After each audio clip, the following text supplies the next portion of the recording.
Witam was, Rostomili. Chcecie się ze mną karnąć na rajza tym Volkswagenem z 1967 roku? Rajza po śląsku. Jeśli ja, to będzie taka możebność. Proponuję wam 3 trasy. Pierwsza, czarno, czyli wąglowo, to rajza po grubach. Druga, czerwono, czyli ceglasto, to rajza po osiedlach robotniczych. No i trzecio, drzewiano, czyli brunotno, to rajza po drzewianych budynkach, głównie kościołach.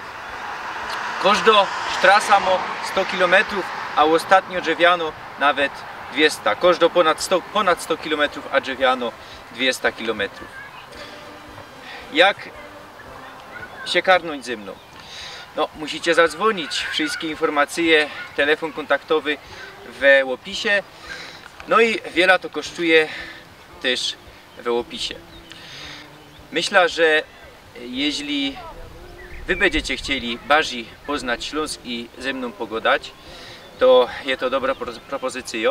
Jest to też dobra propozycja na gyszynk do kogoś i spoza Śląska, bo rajzy będą kludzone w gotkach śląski albo polski do wyborów, to jak będzie chciał. Mogę zabrać 3 osoby albo nawet 4, bo auto jest zarejestrowane na 5, ino, że ze zadku je ciźba, jak 3 persony siedzą. No ale jakieś bajtle mogą, to się karnymy. Mam nadzieję, że się trafimy i w tym autoku zasiedniecie.